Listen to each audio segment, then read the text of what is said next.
Hi friends, welcome back to my channel మా ఇంటి అభిరుచి. ఈ రోజు వీడియోలో 5 నిమిషాల్లో ఇడ్లీలోకి దోశలోకి అదిరిపోయేలాగా సూపర్ చట్నీ అయితే చేసి చూపించబోతున్నానండి. చాలా సింపుల్ అనమాట. ఇంక ఈ రోజు అయితే నేను మన అందరి ఫేవరెట్ బొంబాయి చట్నీ అయితే తయారు చేయబోతున్నాను. కడాయి పెట్టి ఆయిల్ వేస్తున్నానండి. ఆయిల్ వేడెక్కిన తర్వాత పోపు దినుసులు వేస్తున్నాను. ఈ రెసిపీ నేను వ్లాగ్లోంచి తీసి పోస్ట్ చేస్తున్నాను అనమాట. అందుకని చెప్పేసి అంత క్లియర్గా అయితే ఉండదు.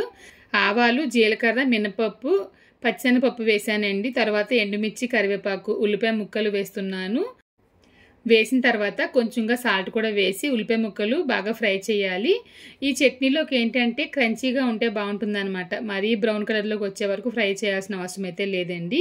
ఇది బాగా వేగిన తర్వాత ఇప్పుడు దీంట్లో నేను కొంచెంగా పసుపు, ఉప్పు వేస్తున్నాను.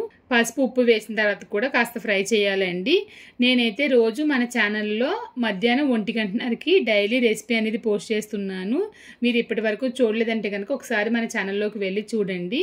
ఇంక తర్వాత దీంట్లో 2 మీడియం సైజ్ టమాటోలు వచ్చేసి ఈ విధంగా కట్ చేసి వేస్తున్నానండి. ఇంకా ఈ బొంబాయి చట్నీ అంటే అందరికీ చాలా ఫేవరెట్ అనే చెప్పాలి చిన్నప్పటి నుంచి.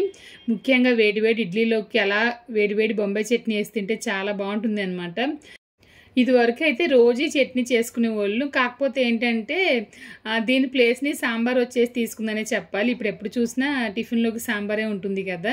ఇంక తర్వాత చూసారంటే ఒక 2 టేబుల్ స్పూన్ల శనగపిండి వాటర్లో కలిపి ఇందులో వేసానండి. వేసిన తర్వాత వాటర్ అడ్జస్ట్ చేసుకున్నాను. రుచికి తగినంత ఉప్పు వేసాను. కొంచెంగా గరం మసాలా వేసాను.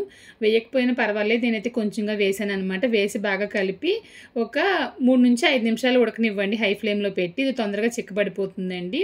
అంతేనండి, ఎంతో టేస్టీగా ఉండే బొంబాయి చట్నీ తయారైపోయింది. ఈ వీడియో కనుక మీకు నచ్చినట్లయితే లైక్ చేయండి, షేర్ చేయండి. మీరు ఇంకా మన ఛానల్ని సబ్స్క్రైబ్ చేయలేదంటే కనుక మర్చిపోకుండా మా ఇంటి అభిరుచి ఛానల్ని సబ్స్క్రైబ్ చేయండి. ఇంకొక వీడియోలో మళ్ళీ కలుద్దాం. Thank you.